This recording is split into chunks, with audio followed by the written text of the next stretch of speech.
وقبل ما نبدأ يا ريت تعمل لايك لأنه بيفرق معانا جدا، وكمان تشترك في القناة علشان يوصلك كل جديد. وبس كده يلا نبدأ. بيبدأ مسلسلنا بشخص اسمه كوبر وهو واقع على الأرض ومغمى عليه، ولما بيفوق بيلاقي راسه كلها دم، وده لأن واحد من جيرانه مقتول جنبه على الأرض. وكوبر بيقوم مفزوع وبيبص حواليه، فبيكتشف إن هدومه كلها متغرقة دم، فبيجري بسرعة وهو خايف على الحمام، وبيجيب أدوات التنظيف وبيبدأ يمسح الأرض وبيحاول يداري أي أثر. وبعدها بيخرج برا البيت علشان ينشر هدومه، لكن وهو بيتحرك بيقع فجأة في حمام السباحة. وهو في الحالة دي بيبدأ يسرح وبيفتكر إزاي وصل للي هو فيه، وبترجع الأحداث لبداية الموضوع من كام شهر، تحديدا في حفلة رأس السنة من حوالي 4 شهور. وقتها كان في بنت جميلة جدا في الحانة، كل الموجودين بيحاولوا يكلموها، لكن هي أول ما بتشوف كوبر وبتحس بكاريزمته طبعا بتروح له بنفسها وبتبدأ تتعرف عليه، وبتقوله إن اسمها سام وإنها شغالة في نفس المبنى اللي هو فيه. ورغم إن كوبر ما كانش شافها قبل كده، سام بتسأله ليه ما حاولش يقرب منها، فكوبر بيقول إنه كان متجوز ولسه منفصل قريب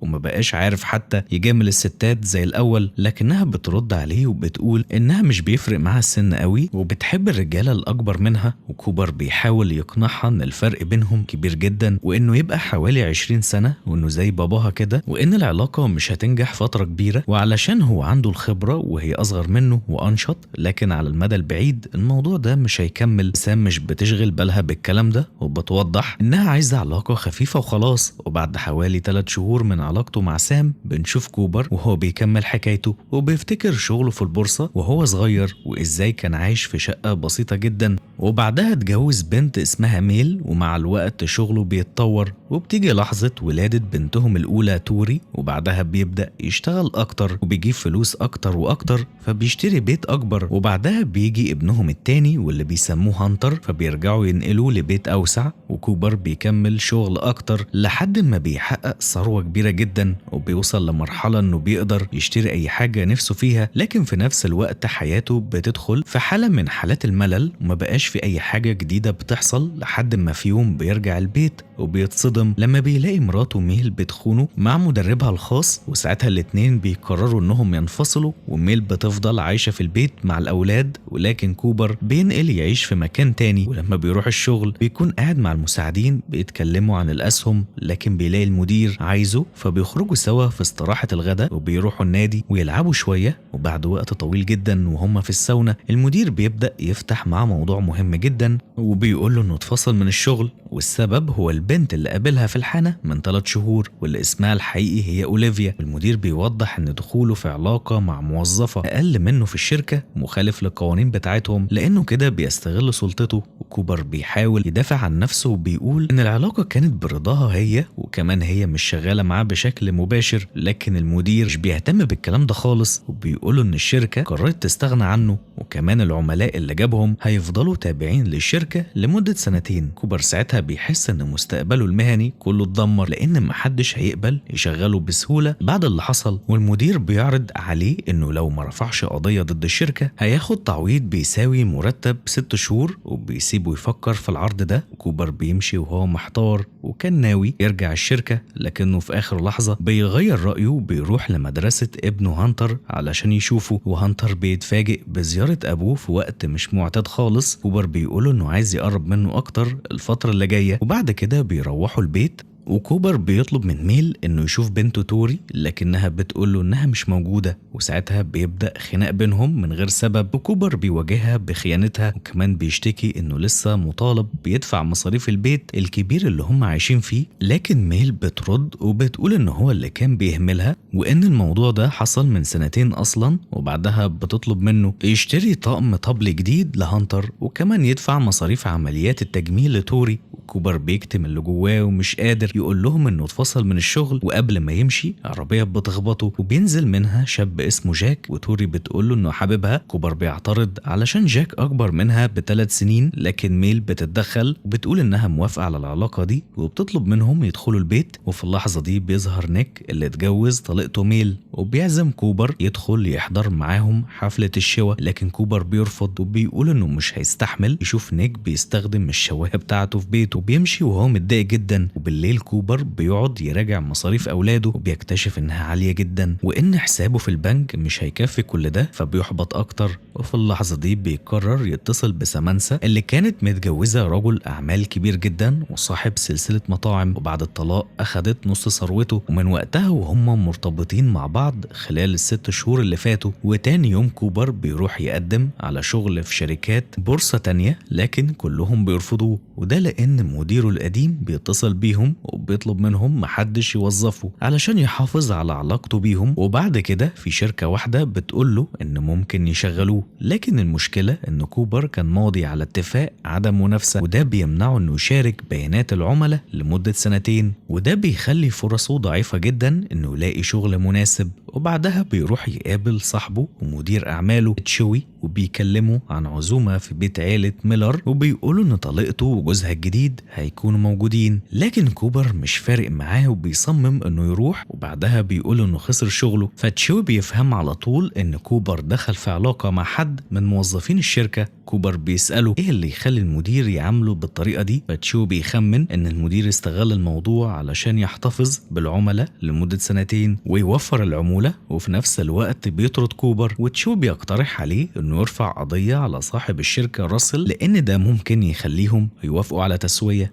لكن كوبر بيقلق جدا من مصاريف المحكمة، وخصوصا ان مدخراته ممكن ما تستحملش. وتشو بيأكد له ان فلوسه ممكن تكفي بالعافية جدا 6 شهور بس، وده بيصدم كوبر اكتر. وتاني يوم في حفلة عيلة ميلر بيجي بيتر وبيتكلم مع كوبر عن حفلة خيرية وتكلفة الحجز فيها عالية جدا، لكن كوبر بيعتذر لانه مش معاه نفس فلوس السنة اللي فاتت. فبيتر بيحرجه وبيقول انه هيمسح اسمه من القايمة، لكن كوبر في لحظة بيغير رأيه وبيقول انه هيدفع ويحضر. بعد ما بيتر بيمشي كوبر بيلاحظ ان ميل ونيك موجودين في نفس الحفلة وبيسلموا على الناس، وكمان سام معاهم، فبيقرب منهم لكنه بيحس انهم مختلفين وانهم تافهين اكتر من الاول وكلامهم كله فاضي ومش مهم، فمش بيشارك في الكلام لحد ما طليقته ميل بتقرب منه وبتسأله عامل ايه. لكن قبل ما يرد مرات بيتر بتدخل وبتقول انها فخورة جدا ان علاقة كوبر وميل فضلت كويسة بعد الطلاق، وبتشاور على سام وطليقها بول وبتقول ان طلاقهم كان كارثة حقيقية، والكلام ده بيحرج سام. وبيتر بيحاول يسكت مراته قبل ما تغلط اكتر. ساعتها كوبر بيتكلم وبيقول ان علاقته انتهت مع مراته بسبب خيانتها، وان ده اكيد هيأثر على الاولاد في المستقبل، لكن باقي الناس بيتعاملوا مع الموضوع بشكل عادي جدا. قبل ما يكمل كوبر بيسيبهم وبيمشي، وهو رايح الحمام بيلاحظ ان بيت بيتر في عدد كبير جدا من الخدم، وبيفضل يتمشى في البيت اللي مليان اوض كتير جدا لحد ما بيوصل لأوضة بيخزن فيها بيتر ومراته الحاجات الغالية زي ساعات ماركات عالمية وكميات فلوس كاش كبيرة جدا. كوبر بيتردد لكن في الاخر بياخد واحدة من رزم الفلوس وبيمشي، ولما بيرجع بيته بيفضل باصص على الفلوس وبيفكر هيصرفها ازاي، لحد ما بيقرر انه يشتري مجموعة الطبول الجديدة لابنه هانتر. وبعدها بياخد العربية وبيوصل الطبول لبيت قديم كان عايش فيه زمان وقت ما اولاده كانوا صغيرين، لكن بيتفاجئ ان بنته توري وحبيبها جاك موجودين في البيت ده، فبيخرج بسرعة وبعدين بيجري ورا جاك علشان يعتذر له، لكنه بدل كده بيضربه. وفجأة بيجيله تليفون مهم فبيسيبهم وبيمشي. وبعدها بيروح لاخته أليسون اللي كانت واقفة قدام بيت واحد اسمه بروس وبتغني لانها معجبة بيه، وأليسون بتكون وقفت ادويتها علشان تحس بمشاعر اكتر، لكنها بتقول انها بقت محبطة اكتر. وكوبر بياخدها علشان يوصلها البيت، وفي الطريق بيصارحها ان في ازمة مالية بيمر بيها دلوقتي وممكن يضطر ينقلها تعيش في شقة باباهم ومامتهم الفترة دي. وبعد كده بيروح يقابل اوليفيا وبيطلب منها تسحب الشكوى وهو هيتكفل بمصاريف المحامي، لكنها بتتفاجئ وبتقوله انها ما قدمتش اي شكوى اصلا. كوبر بيتصدم وبيروح بسرعة لمكتب المدير وبيقوله ان ما فيش شكوى يبقى ما فيش سبب للفصل، لكن المدير بيقول انه كان عارف كل ده من الاول، وان الخطة كانت انهم ياخدوا العملاء بتوعه ويطردوه في اول فرصة، وكمان الفلوس اللي كان مستثمرها في الشركة مش هترجع له. وفي الاخر بيطردوا من المكتب وبيقوله بشكل مستفز وبكل برود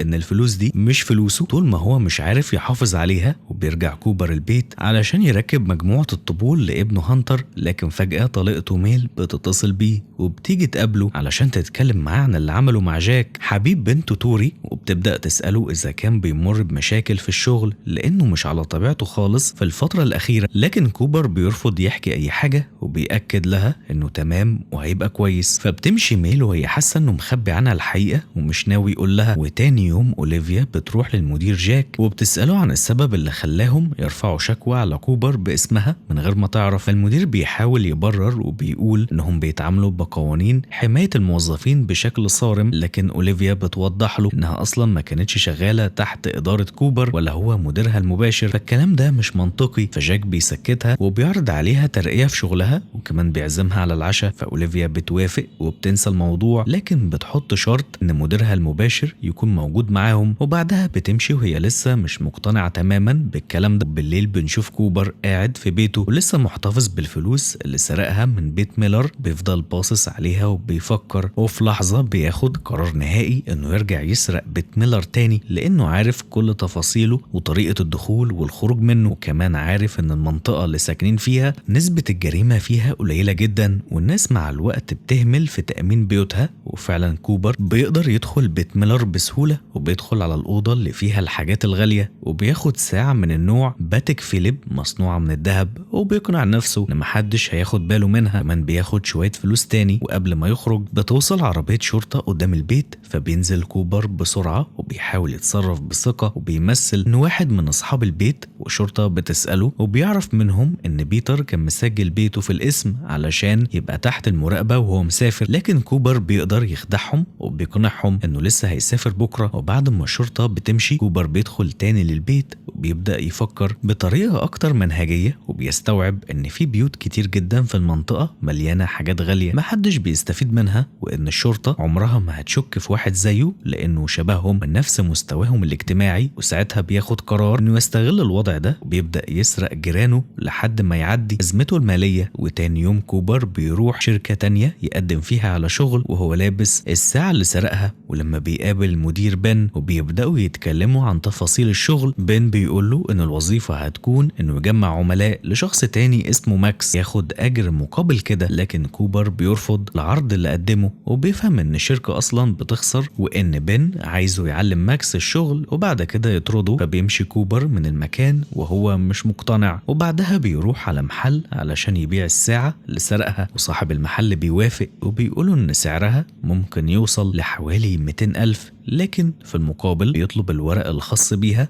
فكوبر بيقوله إنها كانت هدية ومش معاه أي إثبات، فالبياع بيرفض يشتري من غير ورق. وكوبر بيحاول يقنعه وبيوافق حتى انه يقلل السعر، لكن الراجل بيديله رقم تاجر مستعمل تاني وبيسيب له رسالة انه يسأل على واحد اسمه لو. وكوبر بيروح للعنوان وبيلاقيه محل صغير شوية، ولما بيسأل على لو بتخرج له ست كبيرة في السن، واول ما بتعرف انه عايز يبيع ساعة غالية بتاخده على المكتب. وكوبر بيحاول يكذب وبيقول انها ساعته وبيبيعها علشان مراته مش عايزاها، لكن الست مش بتصدقه وخصوصا انه لابس خاتم جواز. وبعد شوية بتعرض عليه 65,000، فبيحاول يفاصل معها شوية علشان ياخد أكتر من كده، لكنها بتفهمه إنه واضح جدا إنه من طبقة غنية ومش فاهم السوق المستعمل بيمشي إزاي، ولو كان يقدر يبيعها بشكل قانوني كان عمل كده. فبيضطر كوبر يوافق على السعر. وتاني يوم بنشوف ميل وهي بتعاني شوية في علاقتها مع أولادها، لكنها مش مركزة قوي في الموضوع وبتروح شغلها كطبيبة نفسية، وهناك بتقعد تسمع مشاكل الناس وعلاقاتهم وبتبقى متضايقة وهي بتسمع. وفي الآخر بتقابل شاب صغير غضبان من المدرسة وبيقول لها إنه لما بيكسر أو بيدمر الحاجة الغضب اللي جواه بيختفي وبيحس إنه قادر يتنفس من جديد.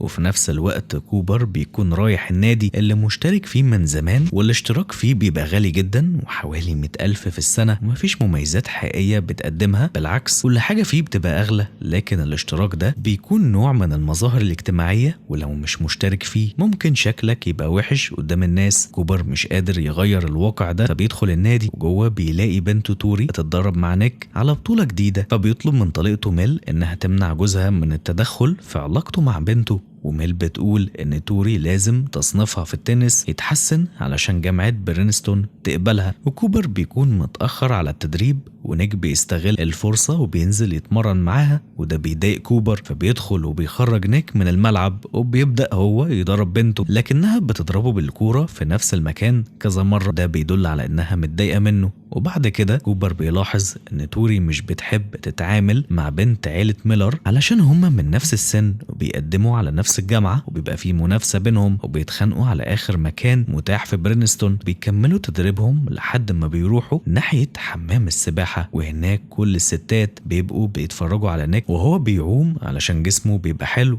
وميل بتقول ان علاقتهم كويسة لكنها لسه جديدة ومش بتخليه يقعد معاه في البيت لفترات طويلة. وفجأة راد بول الجديدة بتدخل وبتكون واحدة كانت شغالة نادلة في مطعمه، وسام بتعلق ان بول بيختار كل زوجاته بنفس الشكل، فبيبقى الموقف في نوع من انواع الاحراج والسخرية. بعد كده كوبر بيروح لطليقته وبيسأل عن هانتر، ولما ما بيلاقيهوش بيخرج يقابل سام وبيسألها لو لسه زعلانة منه، ولكنها بتقوله انها عدت الموضوع وان طليقها جاب مراته الجديدة وهي عايزة تحس انها لسه مرغوب فيها خلال كام ساعة وخلاص. وبعدها كوبر بيقابل صاحبه تشوي اللي كان عايز يكلمه في موضوع الشغل اللي كانوا متفقين عليه، وبيسأله ليه رفض شغل شركة بن، فكوبر بيفهمه ان الشغل مش مناسب له خالص، لكن تشوي بيحذره ان في فاتورة متأخرة عليه بحوالي 40,000 دولار. وكوبر بعدها بيروح لابنه هانتر وبيتكلم معاه وبيعرف انه كان بيشرب حشيش، فبيطلب منه يسيطر على نفسه وما يعملش كده خصوصا في التجمعات العائلية. وبعدها بيقول له ان مجموعة الطبول الجديدة موجودة في البيت، فهانتر بيطلب انهم ياخدوا عربية ميل ويروحوا يجيبوها، لكن بيقول انه عايز يلف بيها مشوار الاول. وكوبر بياخد المفتاح لكنه بيتفاجئ ان العربية شكلها اتغير ونيك حاطط عليها شعار النادي بتاعه. وبعد كده بياخدوا العربية وبيمشوا بيها وبيروحوا عند أليسون، وبياخدوا أليسون معاهم وبيروحوا بيها لبيت والدهم ووالدتهم. وهناك كوبر بيلاحظ ان والدته عصبية جدا وبتفضل تهاجمه وبتفكره انه فاشل ومش قادر حتى يدفع مصاريف معيشته بعد الطلاق، وكمان بتلومه على ان اخته لسه ما اتجوزتش بسبب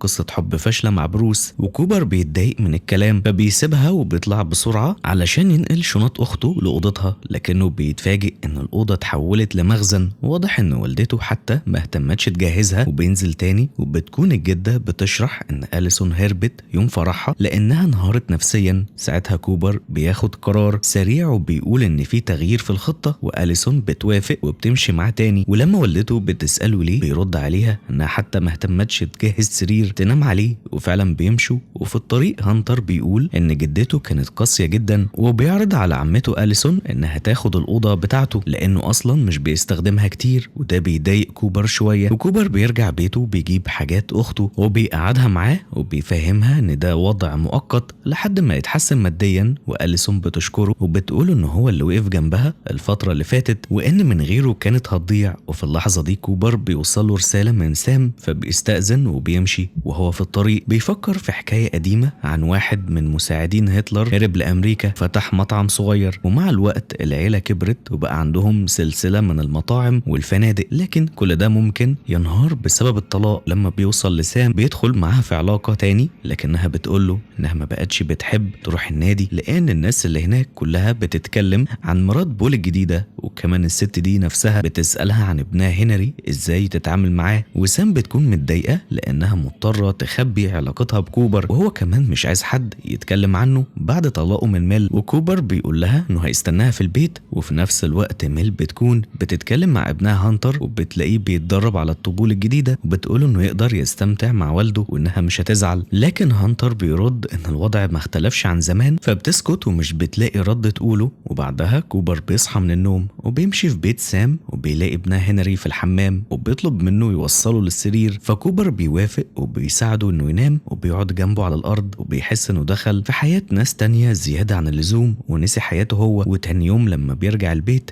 بيلاقي اخته بتحضر الفطار وبيبدأ يحكي لها كل اللي بيحصل معاه وانه دخل في علاقة مع سام ومستغرب من اللي بيحصل حواليه، لان نيك وسام كانوا بيقعدوا سوا زمان، ودلوقتي نيك بقى مع ميل وسام بقت معاه هو. كل حاجه بقت متلخبطه جدا، وبيقول انه حاسس انه تايه، واخته بتحاول تهديه وبتقول انه كل حاجه هتبقى تمام. وفي نفس الوقت ميل بتكون في حانه وبتشرب كحول في نص اليوم وحاسه باحباط بعد ما وصلت لسن ال40 يعني، ومش فاهمه حياتها رايحه على فين بالظبط. ولما بتخرج ورايحه لعربيتها بتطلع المفتاح وبتبدا تخدش العربيات اللي في الطريق، وده بيخليها تحس براحه غريبه شويه. وكوبر بقى في الوقت ده بيكون بيراقب بيت عيله سبرينج، وعارف ان براد سبرينج مراته وبنته في بطوله تنس، فبيفكر يدخل البيت وفعلا بيقتحمه وبيتاكد انه فاضي. وبيبدا يحكي عن جولي زوجة براد اللي كانت ناجحه جدا واشتغلت في بنوك كبيره، على عكس براد خالص اللي من عيله غنيه قديمه وعايش على فلوس اجداده ومش بيشتغل. كوبر بيفتش في البيت لحد ما بيوصل للمكان اللي براد بيخزن فيه الحاجات الغاليه، وبيلاقي ساعه اسمها فيليب ماسا ومن ريتشارد ميل مصنوعه من الذهب وسعرها اكتر من 220 الف. وبيفكر ان براد اكيد نسيها بقاله سنين. وفي نفس الوقت توري بتكون بتنافس مولي سبرينج على اخر مكان في جامعه برينستون، وبتنجح فعلا انها تكسب. وقبل ما كوبر بيمشي من البيت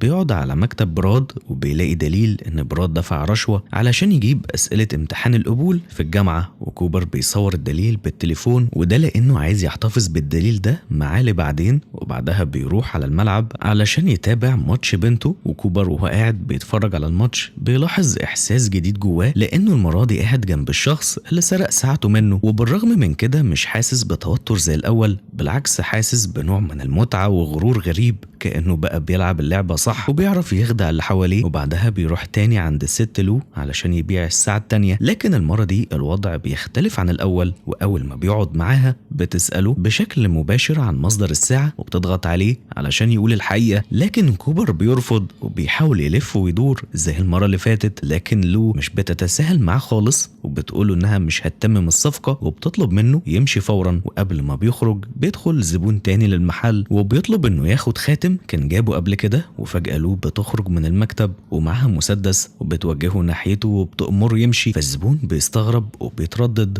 لكنها بتهدده بجد وبتقوله انه لو ما مشيش دلوقتي ال6 شهور الجايين هيتمنى لو كان سمع الكلام. فالزبون بيفهم التهديد وبيمشي بسرعه من غير ما يجادل. ولما بترجع له تاني بتتفاجئ انه كوبر لسه واقف، فبتتعصب وبتشدد عليه انه لازم يمشي حالا دلوقتي، وبتأكد انها مش هتتعامل معاه تاني باي شكل. فكوبر بيضطر يمشي وهو متضايق. وبعد ما بيخرج لو بتبدأ تبص على رقم عربيته وبتركز فيه كأنها بتحاول تتأكد انه مش تبع الشرطة او داخل في موضوع اكبر من مجرد بيع وشراء، وبتحاول تفهم هو مين بالظبط. وتاني يوم بنشوف نيك وميل واقفين مع بعض بيحضروا الفطار، ولما بيقربوا من بعض شوية توري وهانتر بيقرروا يسيبوا البيت وبيمشوا للمدرسة من غير حتى ما يفطروا. ونيك بيحاول يقنع توري تاخد فطارها لكنها بترفض وبتقول انها مش بتحب النوع ده اصلا. وفي بيت تشوي بيكون في عمال بيجهزوا الجنينة الخلفية وبيقولوا ان التكاليف زادت بسبب طلبات مراته الكتير. وفي اللحظة دي بيوصل كوبر وبياخد تشوي علشان يتكلم معاه في موضوع مهم لوحدهم، لكن كوبر بيلمح عربية تشوي الجديدة، ولما بيعرف ان مراته هي اللي جابتها له في عيد ميلاده بيفهم انه بالشكل ده مش هيقدر يرفض لها اي طلب بعد كده. وفي نفس الوقت ميل بتكون في اوضتها بتجهز علشان تنزل الشغل، لكنها بتلاحظ ان في هدومها جزء متقطع. ولما بتفتح الدولاب بتتفاجئ بخروج كمية كبيرة جدا من الحشرات اللي كانت مستخبية وسط هدومها. كوبر بيكون ساعتها مع تشوي في العربية ورايحين يقابلوا المحامي اللي اختاروه، وكوبر بيبقى قلقان لانه عارف ان راسل صاحب الشركة مشغل فريق محاميين كبير ومش سهل يتغلب عليه في المحكمة. لكن تشوي بيطمنه وبيقوله انه جاب اشهر محامي واسمه ريك، وان مجرد وجوده في القضية ممكن يخلي راسل يوافق على تسوية على طول. وكوبر بيقلق من اتعاب المحامي ده، لكن تشوي بيقوله ان ريك هياخد فلوسه بعد ما يكسب القضية. وفي الطريق نيك بيتصل بتشوي بيسأله عن امكانية فتح فروع جديدة، لكن اول ما بيعرف ان كوبر معاه في العربية بيغير الموضوع وبيقول لهم ان مال وباقي الستات هيكونوا في الجيم بيتعلموا دفاع عن النفس، وان الرجالة هيتجمعوا في بيته يعملوا حفلة. وكوبر بيرفض يروح الحفلة، لكن نيك بيقول له انه يقدر يجي في اي وقت. وبعدها بيوصلوا للمحامي ريك وكوبر بيشرح له المشكلة كاملة، لكن ريك بيفاجئه ان القضية خسرانة من الاساس، وبعد كده بيقوله انه ممكن يحاولوا يوصلوا لتسوية لكن بشرط انه ياخد اتعابه كاملة مقدما قبل ما يبدأ. وقبل ما يمشي بيقول ان القضية لو دخلت المحكمة ممكن تاخد من 2 ل3 لانها معقدة جدا. وبعد ما بيخرجوا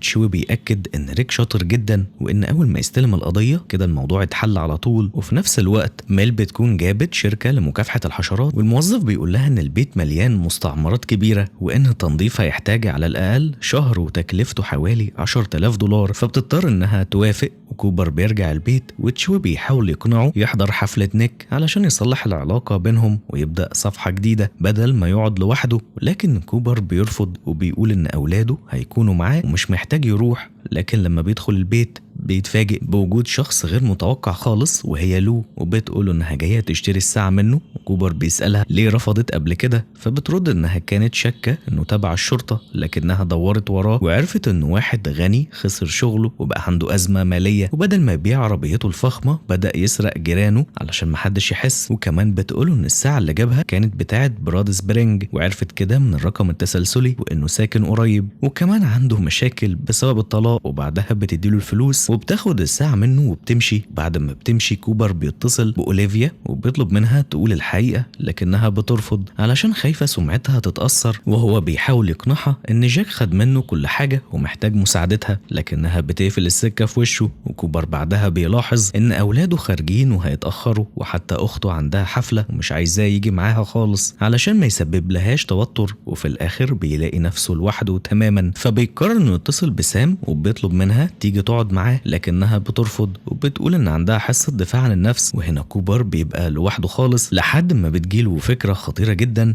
بيكون الكل متجمع في بيت واحدة من اصحابهم علشان ياخدوا حصة دفاع عن النفس، والمدربة بتنادي عليهم علشان يبدأوا التمرين. وفي نفس الوقت كوبر بيكون دخل بيت عيلة ريزنيك، وبيقول ان الزوج شغال طباخ محترف وبيقدم اكل للطبقة الراقية جدا. لكن فجأة بيسمع صوت حد وبيشوف انها الزوجة واللي اسمها كات، واللي في الوقت ده بتخون جوزها مع شاب صغير. وبيكتشف كوبر انه نفس الشاب اللي بنته كانت كلمته عنه قبل كده واسمه فوركس، واللي كان مرتبط ببنت كات قبل كده كمان. وكوبر بيستخبى بسرعة في تلاجة المشروبات وبيلاقي جواها زجاجة نادرة جدا وغالية سعرها اكتر من 30,000، فبياخدها معاه وبيخرج من البيت من غير ما حد يحس. وبعدها بيروح على بيت نيك، والخدامة إلينا بتفتح له الباب. ولما بيدخل بيلاحظ ان نيك حاطط صوره في كل مكان ومعلق كل الجوائز بتاعته بشكل استعراضي، كمان مستثمر في مشروع مراحيض وبيعرضه على اصحابه الاغنياء. كوبر بيسلم على الموجودين وبيديهم زجاجة المشروب، وبعدها بيروح يتكلم مع تشوي وبيسأله عن حاله. وتشوي بيكون مضغوط جدا لان مصاريف تطوير بيته زادت، وكمان اهل مراته ناويين ينقلوا ويعيشوا قريب منه، وبيحس بضغط كبير عليه، وخصوصا ان كوبر اهم عميل عنده ضيع شغله بنفسه.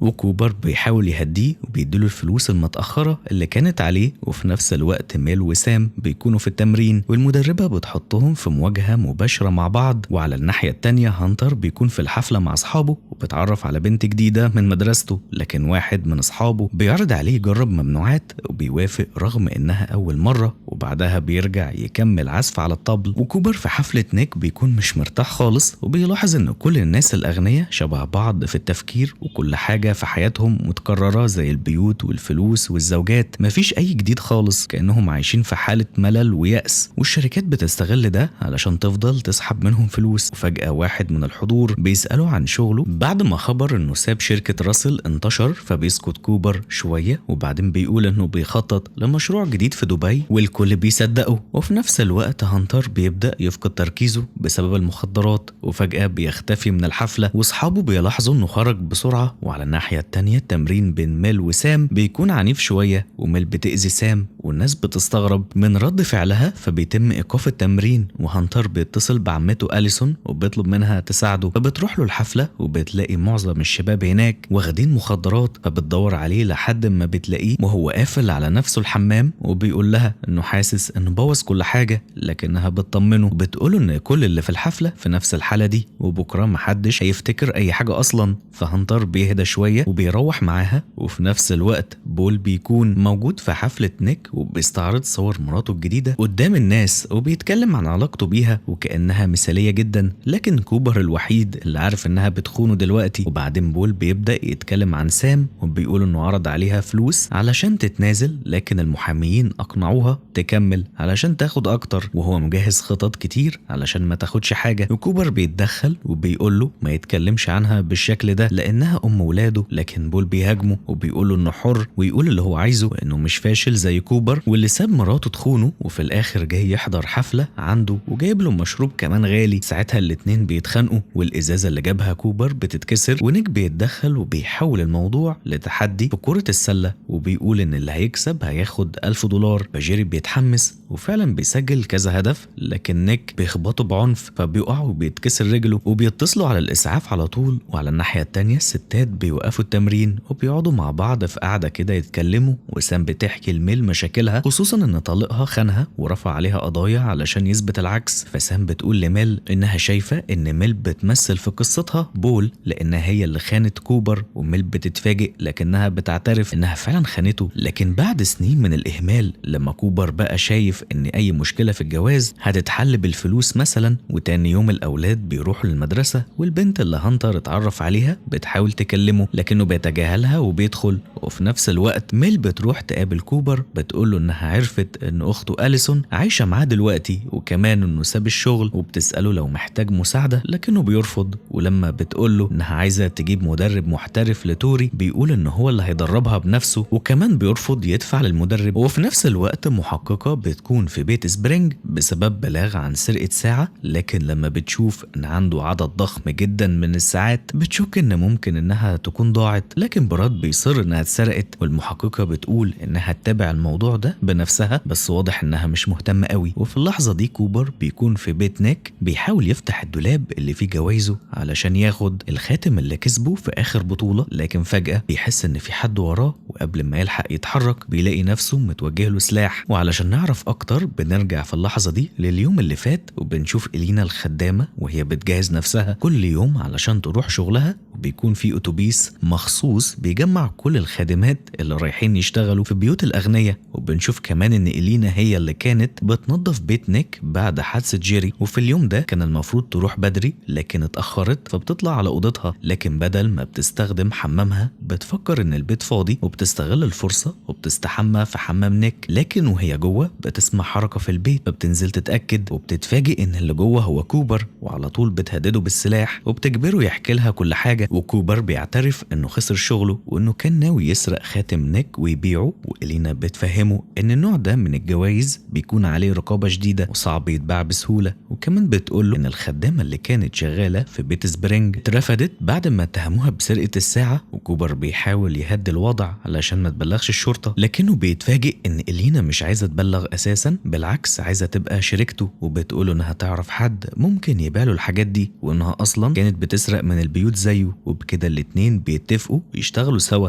وفي نفس الوقت ميل بتقابل حماتها وحماها وبيطمنوا عليها، وبتقول لهم ان توري عندها ماتش قريب، لكنهم بيتفاجئوا لانهم ما كانوش يعرفوا اي حاجة. وحماتها بتقول ان توري هي اللي كلمتها وعزمتها، وكمان عرضت عليها تيجي تقعد عندها بعيد عن الفوضى اللي في البيت. والكلام ده بيضايق ميل جدا فبتسيبهم وبتمشي. وبعدها بنشوف كوبر مع اصحابه في ملعب الجولف وبيسأل براد عن سبب طرده للخدامة رغم انه عارف الحقيقة، بس علشان يبان طبيعي براد بيقول له انها سرقت ساعته وانه بلغ الشرطة وهيعوض من التأمين. وواحد من اصحابهم بيقترح انه يكلم عمه ليزا اللي ليه علاقات كتير جدا في السوق السوداء يدور على الساعة. وفي نفس الوقت اوليفيا وهي في الشغل بتتفاجئ ان المحامي اللي كوبر وكله علشان يرفع القضية على الشركة موجود في المكتب المدير جاك. ده بيوضح انه باع كوبر واتفق معاه اساسا. ولما ميل بترجع البيت بتلاقي ان نيك بيحضر لحفلة عيد ميلادها من غير ما ياخد رأيها، وكمان بيعزم اهلها، وده بيضايقها لانهم متعصبين شوية، وبتحاول تلغي الحفلة دي لكن مش بتعرف. وكوبر بعدها بيرجع بيته وبيلاقي الباب بيخبط، وبتكون اوليفيا بيحاول يمشيها علشان ما يحصلش مشاكل لو حد شافهم، لكنها بتقول ان المحامي كان عند جاك فبيفهم ان ريك سابه وما كملش القضية، فبيشكرها جدا على المعلومات دي. وقبل ما بتمشي بتبوسه على خده، وسام بتشوف الموقف ده من عربيتها وبتمشي وهي متضايقة. وبعدها كوبر بيدخل البيت وبيجيله اتصال من إلينا بتطلب تقابله، ولما بيروح بيروح يقابلها بتقوله انها جابت معدات تساعدهم يقتحموا بيوت جديدة زي اجهزة تشويش وفصل كاميرات، وبيشوف انها متمرسة وحرامية قديمة، فبيروحوا فعلا لبيت وبيكسروا الحماية، وكوبر بيسرق اساور ذهب. وإلينا بتقوله ان الخدامة هناك قالت ان صاحبة البيت بطلت تلبسهم اساسا. ومن هنا كوبر بيبدأ يعتمد على إلينا وشبكة الخادمات في البيوت، وبيبتدي يسرق بيوت اكتر وبيبيع اكتر وبيجمع فلوس كتير. وبعد فترة بيقرر يطور الموضوع وبيفكر يسرق لوحة فنية قيمتها ملايين الدولارات. وإلينا بتقوله ان اخوها شغال في شركة امن مسؤول عن حماية بعض البيوت، ممكن يساعدهم. فبيروحوا يتفقوا معاه وبيديهم كلمات السر مقابل 5000 دولار لكل بيت، وهو بيوافق. وبعد كده بيرجعوا. كوبر بيسأل إلينا ليه دخلت في السكة دي من الأول، فبتقول إنها شافت ناس كتير جدا بتيجي أمريكا تشتغل خدامين وتفضل طول عمرها كده، وهي مش عايزة تعيش في الحياة دي بالشكل ده وعايزة تجيب والدها يعيش معاها. فكوبر بيديها نصيبها من العمليات اللي فاتت. وتاني يوم بيروحوا سوا لبيت جديد عندهم كود الأمان بتاعه، وكوبر بيدخله بسهولة جدا. ولما بيدخل بيلاقي سرير الكلب، فإلينا بتطمنه إن الكلب ده مات من زمان. ويدخل أوضة اللبس الخاصة بالزوجة وبيلاقيها مليانة شنط جلد طبيعية وغالية جدا، وكلها أسعارها عالية بشكل مبالغ فيه. وبكده العملية دي شكلها هتكون أكبر من أي حاجة عملها قبل كده. وكوبر بيدخل أوضة الملابس وبيلاقي شنط كتير فخمة، ومنهم شنط من مجموعة بيركن، والشنطة الواحدة تمنها بيوصل لأكتر من 50,000. لكن أول ما بيشيل واحدة منهم بيكتشف إن فيها جهاز إنذار متوصل بيها، فبيحاول بسرعة يدخل كود الأمان بتاع البيت، لكن الرقم بيطلع غلط. وساعتها بيفهم إن الشرطة بدأت تتحرك وجاية في الطريق. وكوبر بياخد شنطة بسرعة وبيحاول يهرب، لكن أول ما بيقرب من المدخل بيلاقي كلب الحراسة واقف له وبيحاول يعدي، لكن الكلب بيهجم عليه بيخطف الشنطة منه. وكوبر بيضطر يجري وبيرجع لجوه، وبعدين بيهرب بصعوبة. وخلال الهروب ده بيتعور في رجله، والشرطة بتكون بتدور عليه في كل مكان، وبتضيع منه السماعة وهو بيجري في الجنينة. ومع كل ده بينجح في الهروب وبيركب عربية إلينا وبيستخبوا بعيد عن الشرطة. وفي نفس الوقت ميل بتكون لسه ما جهزتش نفسها لحفلة عيد ميلادها، فبتدخل بنتها توري وبتبدأ تساعدها تلبس وتجهز. والحفلة بيكون فيها كل الجيران والأصدقاء، لكن ميل مش حاسة بأي سعادة خالص. وأول ما بتنزل أصحابها بياخدوها بعيد عن نيك وبيتكلموا معاها، وهي أصلا مش مهتمة بوجوده. وسام بتلاقي بول عايز يكلمها لكنها بترفض وبتمشيه. وبعدها بتدخل الحمام وبتبعت صور ليها لكوبر. وفي الوقت ده كوبر وإلينا بيكونوا لسه واصلين بيته، وإلينا بتعالج رجله المصابة من عضة الكلب وهي ماسكة تليفونه، وبتشوف رسالة سام وبتفهم إن في علاقة بينهم. لكن كوبر بيتجنب كلام في الموضوع ده، وبدل كده بيطلب منها تتصرف مع أخوها اللي خد منهم 5000 على كود الأمان من غير فايدة. وإلينا بتقوله إنها تتصرف. وبعدها كوبر بيطلع يجهز نفسه علشان يروح حفلة عيد ميلاد ميل اللي بتكون وسط الناس، لكنها مش مبسوطة خالص. ولما بيوصل ومعاه هدية بيقابل سام في الطريق وبيحاول يعتذر لها، لكنها مش بتصدقه وبتفتكر إن أوليفيا مش مجرد صديقة. وكوبر بيسيبها وبيروح لبنته توري، لكنها كمان بتكون متضايقة منه.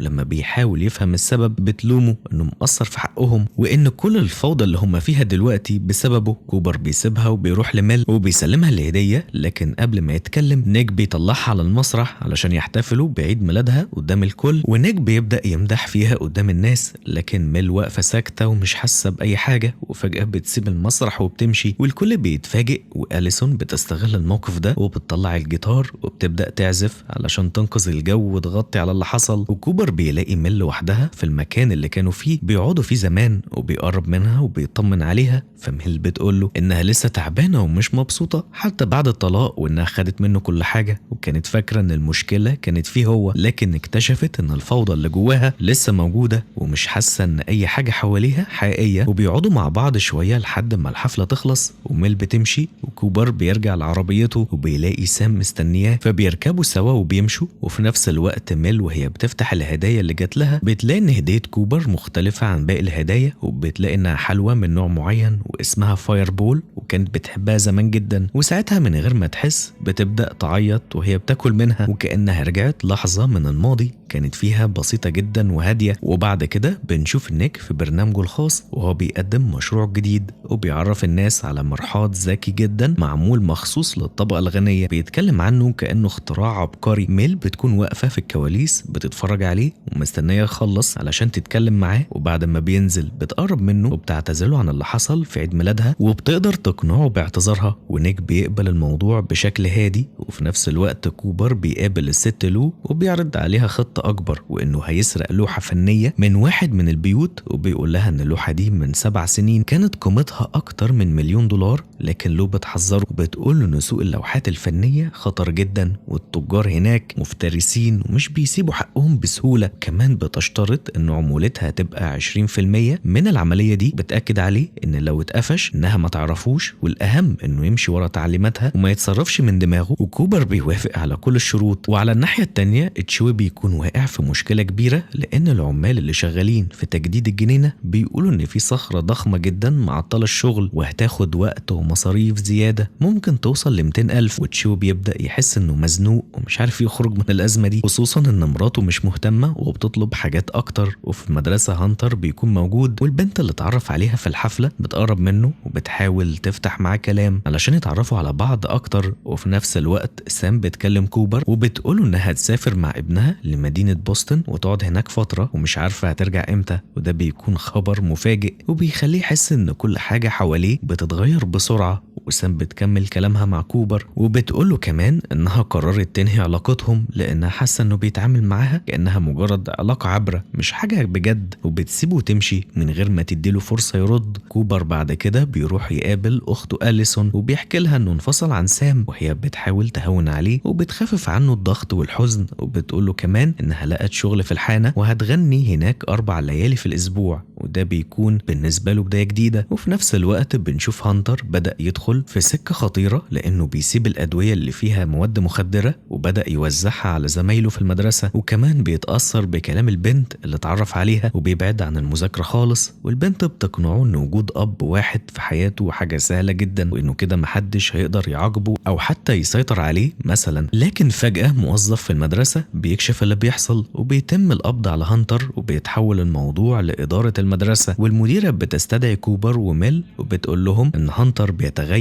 كتير جدا عن الحصص وما بيحضرش كمان. وكوبر بيحاول يدافع لكنه بيتصدم لما المديرة بتقوله إن هانتر كان بيوزع أدوية مخدرة على زمايله وإنه مهدد بالفصل النهائي. كوبر بيحاول يهون الموضوع وبيقول إن دي أول مرة، لكن المديرة بتقوله إن كان في مشاكل قبل كده وإنها عملت اجتماع مع ميل قبل كده بخصوصه. وساعتها ميل بتغير الموضوع بسرعة ومش عايزة تتكلم في الموضوع ده، وبتسأل عن تكلفة تطوير ملعب المدرسة وكأنها بتشتري فرصة تانية لابنها. والإدارة بتطلب حوالي $250,000 علشان هانتر يفضل في المدرسة. ده بيكون رقم صادم وكوبر مش عارف يجيب الفلوس دي منين، لكن ميل بتضغط عليه وبتقوله إن لو المدرسة كتبت في ملفه إنه كان بيتاجر في المخدرات مش هيتقبل في أي جامعة تاني. وعلى الناحية التانية تشوي بيقابل حماته وحماه اللي جايين من كوريا وبيكونوا أغنى منه بكتير، وطريقة تعاملهم معاه بتحسسه إنه أقل منهم، وده بيضايقه جدا، وخصوصا إنه أصلا في أزمة مالية ومش عارف يكمل تصليح البيت. أما كوبر فبيكون رايح متحف فني علشان يقابل الشخص اللي هيساعده في بيع اللوحة واسمه كريستيان. شخصيته غريبة، بيضحك كتير بطريقة مريبة شوية، وبيوديهم لمكتب خاص وبيفحص فيه اللوحات الفنية، وهناك بيوريهم لوحة مزيفة هيستخدموها في العملية دي. وبيقول إنه مش بيرتاح للمبتدئين لكن واثق في لو. وكوبر بياخد اللوحة المزيفة، ودي بتكون أخطر خطوة في بداية خطته كلها. وعلى الناحية التانية تشوي بيكون قاعد على العشاء مع مراته وأهلها وكل حاجة شكلها هادي، لكن جوه توتر كبير. وحماه بيعلن قرار مهم، وهو إنه عايز ينقل تشوي ومراته يعيشوا معاه في شقته بحجة إنه يحمي الأحفاد من العمال واللخبطة اللي في البيت. وبنته بتحاول تناقشه لكنه بيرفض كلامها تماما، وكمان بيقلل من تشوي وبيتريق عليه إنه حتى معرفش يأجر بيت مؤقت لحد ما بيته يخلص. وتشوي بيتضايق جدا وبيقوم من على السفرة بحجة إنه بيجيب مشروب، لكن حماته بتلحقه وبتقوله إنها عرفت من بنتها إن عنده أزمة مالية كبيرة وإنها حابة تساعده. وتشوي بيرفض في الأول ومش حابب ياخد فلوس منها، لكنها بتصر وبتطمنه إن الموضوع ده هيبقى سر بينهم، وبتسيب له شيك بمبلغ ضخم جدا. وكمان بتقوله إنها كانت تتمنى يشتغل معاهم في كوريا،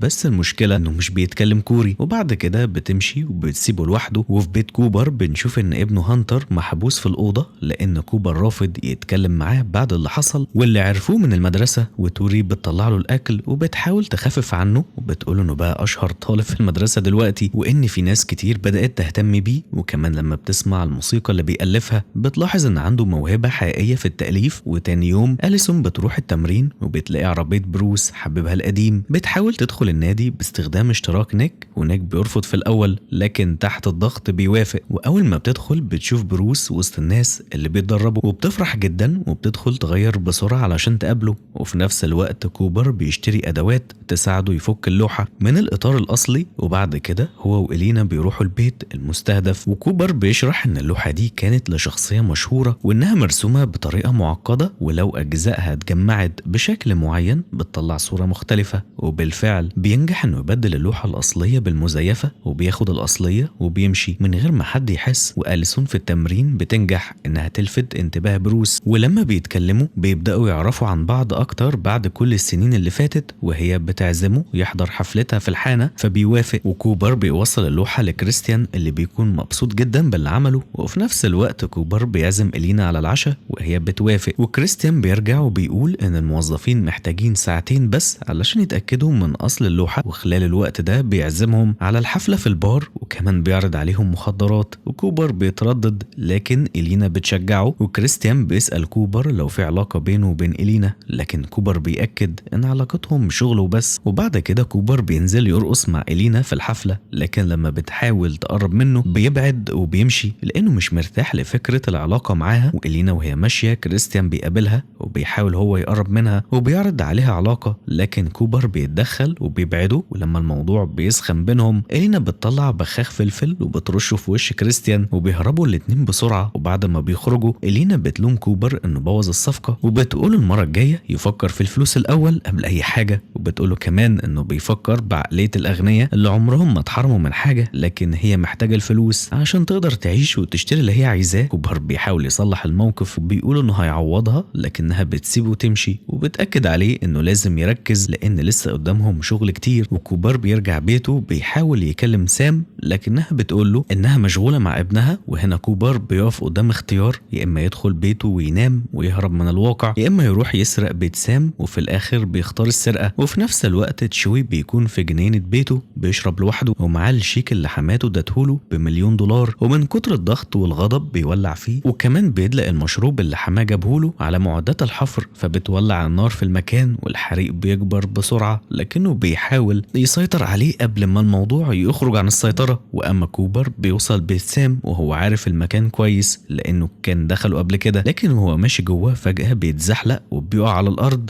ولما بيبص بيكتشف انه وقع في دم وجنبه جثة بول. وهنا بنرجع لنفس اللحظة اللي بدأ بيها المسلسل، وكوبر بيستوعب الصدمة اللي هو فيها لكنه بسرعة بيبدأ ينظف كل آثار الجريمة وبيمسح الدم وبيغسل هدومه في أوضة الغسيل وبيستنى لحد ما تنشف علشان يقدر يخرج من غير ما حد يشك فيه. وتاني يوم لما بيقابل تشوي الاتنين بيسألوا بعض عملوا ايه امبارح، لكن كل واحد فيهم بيكذب وبيمثل ان مفيش اي حاجة حصلت. وتاني يوم الخادمة بتروح بيت سام عادي جدا، لكن اول ما بتدخل بتتفاجئ بجثة بول فبتتصدم وبتقفل الباب بسرعة وبتتصل بالشرطة فورا. ولما الشرطة بتوصل بيلاقوا ان بول مقتول بطلقات رصاص في صدره وكمان في راسه، وده بيخليهم يستنتجوا ان القاتل محترف جدا. والغريب بقى انهم بيلاقوا بول نفسه ضرب نار من المسدس بتاعه لكن مفيش سلاح جريمة موجود في المكان، وده بيزود الغموض. والمحققة لين بتلاحظ كمان ان في ريحة منظف قوية جدا في البيت، وده بيدل ان حد حاول ينظف مسرح الجريمة، وبتقول ان القضية دي لو اتحلت بسرعة ممكن تترقى بسببها. وبعدها بتبدأ تسأل الجيران لو شافوا او سمعوا اي حاجة، وبيحكوا لها عن مشاكل بول وسام وقضية الطلاق بينهم، وكمان بيعرفوها انه اتخانق قبل كده مع كوبر في بيت نيك. وفي الوقت ده كوبر بيكون في وسط الجيران اللي عرفوا خبر موت بول، والكل بيبدأ يتكهن ان ممكن سام هي اللي قتلته او واحد من شركاء بول في المطعم. وبعد كده المحققة بتروح لسام وبتحقق معاها وبتقول انها كانت في بوسطن مع اولادها وقت الجريمة، وبتوضح ان بول رغم ان المفروض سايب البيت كان بيرجع من وقت للتاني ياخد حاجته. والموضوع بيكبر لما بيلاقوا وثيقة تأمين على حياة بول، وسام هتاخد حوالي 20 مليون دولار وكمان كل أملاكه. فالمحققة بتبدأ تشك فيها أكتر، ولكن سام بتتكلم بهدوء وبتقول إنها كانت ناوية تطلقه سواء مع فلوس أو لأ، لأنه شخص متقلب المزاج وأناني. ولما المحققة بتسألها عن آخر مرة كلمته بتقول إنها كانت يوم الحادثة، المحققة بتسألها كمان لو في علاقة بينها وبين كوبر بسبب الخناقة اللي حصلت بينهم، لكن سام بتنكر تماما، وكمان بتقول ان بول كان جايب لها مسدس قبل كده ومحتفظة بيه في خزنة البيت، وبتديهم الرقم. وبعدها المحققة لين بتروح لكوبر وبتبتدي تسأله كان فين يوم الجريمة، فبيقول انه كان في الحانة. ولما بتسأله عن مشكلة بول بيقول انه مش فاكر التفاصيل علشان كانوا شاربين، وكمان بينكر انه يعرف حاجة عن علاقة سام. وفي نفس الوقت أليسون بتكون في شغلها في الحانة وبتلاقي بروس حضر حفلتها وبتفرح جدا وبيقعدوا يشربوا مع بعض وبتشكره على حضوره. وبروس بيقول ان مراته اصلا مش واخدة بالها منه، وبيكملوا السهرة سوا. وكوبر من ناحيته بيكون بيحرق كل الهدوم اللي كان لابسها يوم الجريمة وبيتأكد ان مفيش اي دليل يربطه باللي حصل. وبيكلم سام وبتقول ان الشرطة سألتها لو في علاقة بينها وبين حد، لكنها ما جابتش سيرة كوبر. وتاني يوم ميل والاولاد بييجوا ياخدوا كوبر علشان رحلة زيارة الجامعات، وبيكون مبسوط انه اخيرا مع عيلته. والمحققة لين بتروح لنيك تسأله عن بول، وبيقولها ان بول هو اللي بدأ الخناقة مع كوبر، وان كوبر كان موجود في الحفلة يومها بشكل غريب. وإلينا بتسمع الكلام ده وبتحاول تتواصل مع كوبر لكنه مش بيرد. وفي الرحلة كوبر بيساعد بنته توري تختار جامعة، لكنها بتقول انها تروح مع فريق البنات وبتتقرر بنفسها. وهانتر بيكون قاعد محبط، فكوبر بياخده لاستوديو محترف كهدية ليه علشان يخرج من الحالة دي. وكوبر وميل بيبقوا لوحدهم وبيخرجوا سوا وبيبدأوا يقربوا من بعض تاني، وبيروحوا المكان اللي اتقابلوا فيه أول مرة من 20 سنة. وبعدها بيشتروا حلويات بتحبها ميل، لكن وهم خارجين صاحب المحل بيجري وراهم وبيقول ان ميل سرقت برطمان. وكوبر بيكرر نفس اسلوب التهديد اللي شافه قبل كده وبيخوف الراجل بكلام بيخليه يتراجع، وده بيخلي ميل تلاحظ ان شخصيته اتغيرت. وبعدها بتعترف وبتقول انها سرقت البرطمان، وبتسأله لو عمره سرق قبل كده. وطبعا كوبر ما بيقدرش يقول الحقيقة. وفي نفس الوقت توري في الحفلة بتتعرف على شاب جديد من فرقة موسيقية، لكن في الاخر بتقرر تبعد لانها لسه خارجة من علاقة مع جاك. وكوبر وميل بيكملوا يومهم لحد ما بيدخلوا كنيسة وبيقعدوا ياكلوا المربى اللي ميل سرقتها. وهناك كوبر بيعترف انه اتطرد من شغله بسبب الغرور، وان المدير استغل غلطته. وقبل ما الامور تتطور بينهم الراهب بيطردهم من المكان، لكن بعدها بيرجعوا يقربوا من بعض تاني. وكوبر بيقترح يهربوا من حياتهم كلها، لكن ميل بترفض وبتقول ان الهروب مش حل. وفي النهاية وهم راجعين بيقفوا عند مطعم وبيقابلوا تشوي هناك مع عيلته وبيقضوا وقت لطيف سوا. لكن فجأة الدنيا بتمطر جامد، وكوبر بيخرج يجيب المظلة من العربية، وفجأة من غير أي مقدمات بيتهاجم من شخص، وبيبان إن كريستيان هو اللي بعت الرجالة دي يضربوه علشان ينتقم منه. وتشوي بيحاول يدافع عنه لكنه بيتضرب ضربة قوية وبيفقد الوعي، والإسعاف والشرطة بيوصلوا للمكان. ومن هنا بتبدأ الأحداث تسخن شوية، وكوبر بيكون جوه واحد من البيوت اللي بيخطط يسرقها، وبيلاقي عقد ماس فخم جدا واضح إنه ثمنه بيعدي $1,000,000. فبياخده بسرعة وبيمشي، لكنه فجأة بيلاحظ ان اللي في الدور التاني نيك عايش في نفس البيت، والدنيا بتتلخبط حواليه وبيلاقي ناس كتير في كل حتة. وساعتها بنفهم ان ده كله مجرد حلم، وكوبر بيفوق وبيلاقي نفسه في المستشفى حواليه عيلته كلها. وبعد ما بيطمنوا عليه بتدخل المحققة لين علشان تستجوبه وبتطلب من الكل يخرج، وبتسأله ليه الناس اللي هجموا عليه ما سرقوش حاجة. فبيقول يمكن خافوا لما حصلت الخبطة بالعربية، فبتحذره انه لازم يتعاون معاهم ولو غلط تاني هيتقبض عليه. لكن كوبر بيلتزم الصمت وبيطلب منها تمشي. وبعدها بيكلم ميل وبيطلب منها تفضل مع الأولاد الفترة اللي جاية، وإن الأفضل كل واحد يكون لوحده شوية. لكن ميل بتمشي من غير ما ترد. وفي مكان تاني إلينا بتكون مع أخوها اللي شغال في تجارة السمك، لكن بيظهر واحد اسمه فيليكس تاجر مخدرات، وبيقول إن أخوها مديون ب150,000 لأنه رمى البضاعة في النهر لما الشرطة قربت. وإلينا بتحاول تهديه وبتقول إنها هتتصرف، لكن بعد ما بيمشي بتسأل أخوها ليه عمل كده، فبيقول إنه كان محتاج فلوس فدخل في السكة دي. ساعتها بتحس إنها في ورطة كبيرة ولازم تتواصل مع كوبر في أسرع وقت. وكوبر في المستشفى بيروح يطمن على تشوي من بعيد وبيلاقي حالته وحشة، فبيمشي من غير ما يكلمه. وبعد كده بيقابل أخته أليسون واللي بتقوله إن المحققة سألتها عنه وهي كدبت وقالت إنه كان معاها، وبتأكد له إنها مش هتسيبه مهما حصل. وفي نفس الوقت سام بتكون في الحانة بتجهز ورق دفن بول، وميل بتروح لها، وسام بتفضل تشتكي انها كانت بتكرهه لكن دلوقتي بقت أرملة ولازم تخلص كل الإجراءات بنفسها. وميل بتحكي لها ان كوبر كان معاها يوم الحادثة وانهم رجعوا يقربوا من بعض، وده بيخلي سام تغير شوية بس من غير ما تبين. والمحققة لين بتكون في بيت بول وبتفتش في أوضة هنري وبتلاقي لعبة فيها كاميرا مراقبة، وده ممكن يكشف اللي حصل. وإلينا بتروح لأخوها التاني المسؤول عن أنظمة الأمن وبيقول لها إنه قلقان عليها من كوبر وإنه ممكن يورطها، وبيقرر يبعد عن الشغل ده. قبل ما يمشي إلينا بتقوله إن أخوهم مديون ب150,000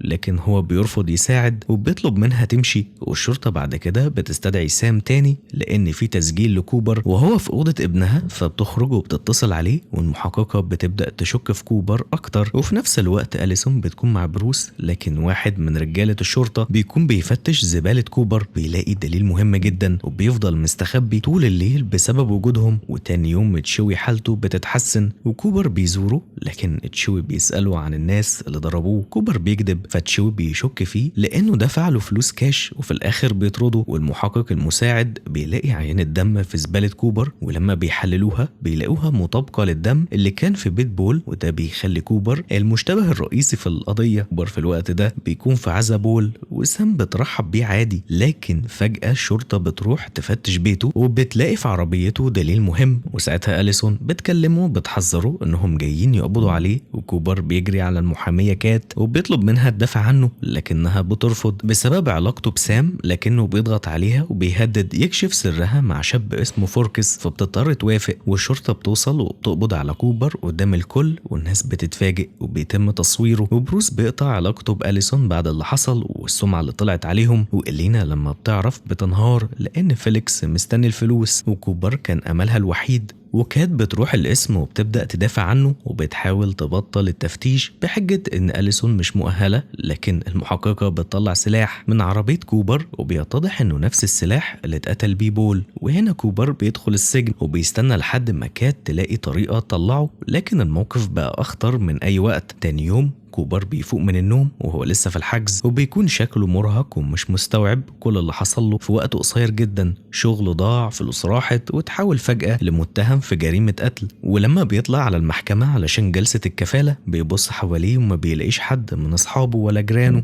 كلهم اختفوا كأنهم عمرهم ما كانوا يعرفوه. والشخص الوحيد اللي حضر كان سام، وده بيخليه يحس ان الدنيا قلبت عليه بجد. وبتوصل المحامية كات وبتبدأ تتكلم مع القاضي، وبعد شوية شد وجذب بتنجح انها تطلع كوبر بكفالة قيمتها $250,000. رقم بيكون ضخم جدا لكن مفيش حل تاني قدامه. وبعد ما بيخرج كات بتقعد معاه وبتفهمه ان المحاكمة هتبدأ خلال شهر، وخلال الفترة دي هيتم مراجعة كل الأدلة وسماع الشهود. وكوبر وقتها بيحاول يقنعها انه بريء وان ممكن القاتل يكون اي حد غيره، وممكن حد بيكره بول او حتى سام نفسها، لكن كات بتوقفه وبتقول ان الكلام ده ملوش اي لازمة دلوقتي، والاهم انه يمشي صح وما يغلطش تاني لان لو اتورط في اي حاجة تانية هي هتنسحب فورا من القضية. وكوبر بيهز دماغه ولكن من جواه عارف انه في مشكلة اكبر من حجمه. ولما بيخرج من القسم بيتفاجئ ان والده مستنيه بالعربية، وبيكون موقف غريب شوية خصوصا ان علاقتهم مش قوية، لكن والده بياخده وبيوصله. وفي الطريق كوبر بيسأله عن فلوس الكفالة فبيرد عليه بهدوء وبيقول انه دفعها من حسابه الخاص، وبيطلب منه ما يشغلش باله دلوقتي ويركز بس انه يطلع من الورطة دي. وكوبر بيطلب منه يوصله البيت ميل، ويمكن ده لانه حاسس انها اخر مكان ممكن يلاقي فيه امان، لكن اول ما بيوصل بيلاقي ان ميل مش مرحبة بيه خالص، خصوصا بعد علاقته بسام اتكشفت وكمان بقى متهم رسمي في جريمة قتل. نظرتها ليه اتغيرت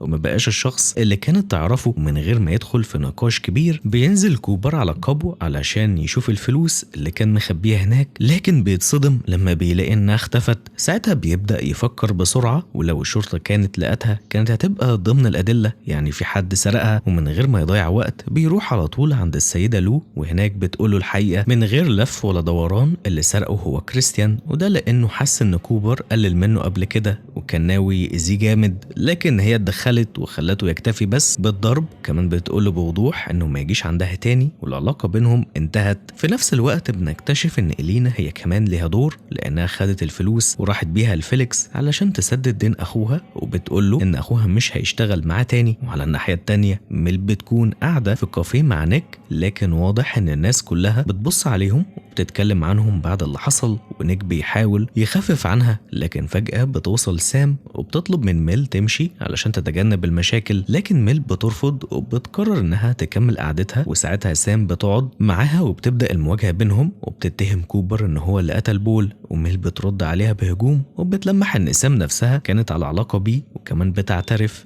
انها رجعت لكوبر مؤخرا، والكلام بيولع بينهم ونيك بيتعصب، لكن ميل بتسكته. وبعد شويه الخناقه بتخرج عن السيطره والاتنين بيضربوا بعض قدام الناس، والفيديو بيتصور وبينتشر بسرعه. ونيك بيخرج ميل من المكان لكنه بيسيبها في الشارع وبيقول لها تكلم كوبر يجي ياخدها. والفيديو ده بيوصل لتوري بنتهم، ولما بتشوفه بتنهار قبل ماتش مهم ليها، ده بيأثر عليها جدا. وفي نفس الوقت أليسون بتحاول ترجع لبروس لكن هو بيرفضها بشكل نهائي وبيطردها، وبتنتهي العلاقة بينهم تماما. وكوبر بقى مش ملاحق على اللي بيحصل، وفجأة بيلاقي نيك داخل عليه البيت وبيضربه من غير أي مقدمات، كل ده بسبب اللي سمعوا عنه. وبعدها بشوية توري بتواجه جيك وبتحاول تقنعه إن أبوها مش قاتل، لكنه مش بيصدقها فبتضربه وبتقطع علاقتها بيه. وفي النهاية نيك بيكون قاعد مع كوبر في البيت، وتشوي كمان بيوصل وبيقترح إنهم يخرجوا يسهروا لحد الصبح، يمكن ينسوا اللي هم فيه أو يهربوا شوية من الواقع اللي بقى أسوأ من أي وقت. ولما بيوصلوا الحانة بعد شوية بيظهر أصحاب كوبر القدام في الشغل وبيقعدوا معاه وبيحكوا إن البورصة وقعت جامد وكل الأسهم في نزول والشركة بتخسر خسارة كبيرة. وفي وسط الكلام ده بياخدوا بالهم إن نيك موجود وبيسيبوا كوبر شوية وبيروحوا يحتفلوا بنيك لأنه نجمهم في كرة السلة، وكلهم بيعاملوه كأنه بطل. وتشوي في الوقت ده بيلاحظ إنهم واخدين مخدرات فبيسألهم عليها وبيجرب معاهم. وواحد من أصحاب كوبر بيحكي إنه دخل السجن قبل كده في ولاية تانية وكان المكان شبه معسكر صيفي، وبيقول إنه اتعرف هناك على رجل أعمال كبير جدا ليه نفوذ، وبيقترح على كوبر إنه لو اتحبس هيديله عنوان السجن ده يروح يقعد فيه. ومع تأثير المخدرات تشيو بيبدأ يحس إن دراعه المكسور بقى كويس، فبيقوم وبيفك إيده وبيبتدي يرقص بهستيريا لحد ما بيقع على الأرض وبيكسر دراعه تاني. وبعد ما بيخلصوا شرب وبيضيعوا وقتهم بيخرجوا يلعبوا على ملعب الجولف وبيفضلوا هناك لحد الصبح. ونيك بيكون تعبان جدا ومش قادر يكمل، لكن كوبر وتشوي بيقعدوا يتكلموا، وتشوي فجأة بيسأله بصراحة هو أنت اللي قتلت بول؟ لكن قبل ما كوبر يرد تشوي بيقول إنه مش فارق مع الإجابة أساسا، وبيبدأ يفضفض وبيقول إن حياته بقت غريبة، وإن يوم موت بول كان هو بيولع في البيت، وإن مراته بقت بتصرف فلوس بشكل مبالغ فيه وبتبني أوض جديدة مع إن في أوض أساسا محدش بيستخدمها. وبيكمل إنه بقى ماشي في بيته يلاقي حاجات عمره ما شافها وحاجات ملهاش أي لازمة، وإن الصرف بقى أسلوب حياة عندهم. وبعدين بيبص لكوبر وبيقول إنه حاسس إن في حاجة اتغيرت فيه الفترة الأخيرة وإن شخصيته بقت مختلفة. فكوبر بيرد عليه بهدوء وبيقول إنه وقت ما اتطرد من الشغل وكل حاجة كان فاكر إنه فاهمها طلعت غلط، وبيعترف إنه بدأ يقتحم بيوت وبيسرق جيرانه. لكن تشيو بيكون ساعتها فقد الوعي من كتر الشرب وبيقعوا هما التلاتة في النوم. وتاني يوم بيفوقوا ونيك بيوصلهم بالعربية للبيت، وكوبر أول ما بيدخل بيته بيلاقي هانتر ابنه نايم فبيصحيه وبيحاول يفهم منه هو بيمر بإيه بالظبط. وهانتر بيسأله بشكل مباشر هو أنت هتدخل السجن؟ فكوبر بيطمنه وبيقوله إنه ما قتلش بول وملوش علاقة بالموضوع. وبعدين هانتر بيحكي إنه اتعرف على بنت اسمها مورجان وبقوا صحاب، وكوبر بيفرح له وبعدها بيجهز نفسه علشان يقابل المحامية. وعلى الناحية التانية تشوي بيوصل بيته لكن محدش بياخد باله إن مراته مستنياه، وأول ما بتشوفه بالحالة دي بتتضايق جدا وبتطلب منه يبعد عن كوبر خالص. ولما بيحاول يدافع عنه بيتفاجئوا إنها لقت فلوس كاش مخبيها في الدولاب، وساعتها بيسكت ومش عارف بيقول إيه. وميل بقى بتروح شغلها لكن بتتفاجئ إن كل المواعيد اتلغت، ومديرتها بتقول إن السبب هو الخناقة اللي حصلت بينها وبين سام في الكافيه، وإن صورتها كدكتورة نفسية اتأثرت وبتديها أجازة غصب عنها. وميل بتلم حاجتها وبتمشي وهي متضايقة. وكوبر لما بيقابل المحامية كات بتقول إن مفيش جديد في القضية وإن الحل الوحيد قدامهم ويعملوا صفقة، فبيعترف بالذنب وبياخد حكم حوالي 7 سنين. لكن كوبر بيرفض تماما وبيقول إنه مش القاتل، وكات بتحاول تطلع منه أي تفاصيل جديدة لكنه بيقول إن الموضوع معقد لأنه لو قال الحقيقة هينكشف إنه كان بيسرق بيت سام وقت الجريمة وساعتها هيتحاسب على السرقة كمان. وفي الآخر بيمشي من غير ما يديها أي حل. ولما بيرجع البيت بيلاقي ميل مستنياه وبتلاحظ إنه راجع بعربية نيك. فكوبر بيحاول يوضح إن هانتر هو اللي جه لوحده وإنه ما أجبرش حد على حاجة، وميل بتقوله إن ابنهم بقى مش بيتكلم معاه خالص الفترة دي. وبعدين بتعترف إنها اتطردت من الشغل بسبب الخناقة مع سام، وكوبر بيكون عارف السبب وإنها كانت بتدافع عنه، لكن الاتنين بيبقوا واقفين مش عارفين يعملوا إيه بالظبط. وفي لحظة هدوء. كوبر بيقول كل اللي حصل وازاي كل قرار اخده وصله للنقطة دي، وبيسأل نفسه هو ازاي ما توقعش ان كل ده ممكن يحصل في الاخر. وبتقابل ميل تشوي وبيكون مع ورقة تنازل من كوبر عن حصته في البيت ليها، وبيقول لها ان دي خطوة دفاعية في حالة ان كوبر دخل السجن. وميل بتحاول تفهم من تشوي ايه اللي بيحصل مع كوبر وايه اللي وصله للمرحلة دي، لكن تشوي بيكون مش فاهم برضه. فبتمشي ميل بسرعة من المكان علشان كل الستات هناك قاعدين بيتكلموا عنها وعن اللي قالته لسام في الخناقة. وفي نفس الوقت هانتر وتوري بيكونوا قاعدين مع والدهم وعمتهم على الأكل، بس الجو كله مش مريح بسبب اللي بيحصل مع كوبر. وفجأة بتدخل أليسون وبتقول إن بسبب الصمت الغريب اللي هم فيه لازم تقول لهم حاجة مهمة جدا، وتعترف إنها في علاقة مع خطيبها القديم بروس. والكلام ده بيضايق كوبر جدا لأنه شايف بروس شخص فاشل، لكن أليسون بتقترح إنهم يخرجوا شوية من البيت، وفعلا بيروحوا حفلتها. وخلال الحفلة أليسون بتغني، لكن قبل ما تخلص بترجع تاني تعترف قدام الناس إنها كانت مرتبطة ببروس اللي دلوقتي هو متجوز، وإنها كانت فاكرة إنه ممكن يرجع لها لكنها اكتشفت إنه كان بيستغلها. وبتقول كمان إن أخوها كوبر كان دايما جنبها وبيساندها، وبتتمنى إنه يلاقي حد يهتم بيه زي ما هو اهتم بيها. كل اللي في الحفلة بيتعاطفوا معاها. وبعد ما بيرجعوا البيت كوبر بيتكلم مع أخته وبيقول لها إنه عايزها تبقى كويسة علشان ولاده محتاجين عمتهم، خصوصا لو هو دخل السجن. بعدها بينزل يقابل هانتر وبيديله الساعة اللي اشتراها له يوم ما اتولد، وبيقوله إنها كانت غالية عليه جدا. وبعدها بيسيبه بيروح لتوري وبيحاول يتكلم معاها لكنها مش مركزة معاه فبيسيبها. وكوبر بيقعد يتفرج على أفلام قبل ما ينام، لكنه بيتفاجئ إن توري نازلة وعايزة تنام جنبه وبتفضل تعيط طول الليل. وتاني يوم كوبر بيروح لكات وبيقول لها إنه موافق على الصفقة وإنه هيعترف بالذنب ويتحبس. وبالليل ميل بترجع البيت وبتلاقي هانتر مع صاحبته مورجان، ولاحظة إنه لابس الساعة اللي كوبر كان محتفظ بيها من يوم ما اتولد، فبتحس إن في حاجة غلط وبتطلع بسرعة لكوبر وبتسأله، فبيقول لها إنه هيقبل الصفقة بتاعة الاعتراف. وميل بترفض وبتقول إنه كده بيتخلى عنهم. وكوبر بيبدأ يحس إن في حاجة مش مظبوطة، فبيروح لكات تاني وبيراجع ملف القضية بنفسه، وبيقرر إنه مش هيقبل الصفقة علشان عيلته ما تستاهلش تتأذى بسببه ويتقال إن أبوهم قاتل. وكات بتقول إن سام اتبرأت لأن سجلات تليفونها بتقول إنها كانت في بوسطن، لكن كوبر لما بيراجع الورق بيلاحظ إن رقمه مش موجود ضمن المكالمات رغم إنهم كانوا بيتكلموا طول الوقت. وكات بتروح بسرعة للمحققة وبتقول إن سام كان معاها تليفون تاني وقت الجريمة، لكن المحققة بترفض الفكرة خالص. بعد ما بتخرج بتقول لازم يلاقوا التليفون ده علشان يربطوا سام بالجريمة. وهنا كوبر بتجيله فكرة وبيروح لإلينا وبيطلب مساعدتها، وهي بترفض في الأول، لكن لما بيقول لها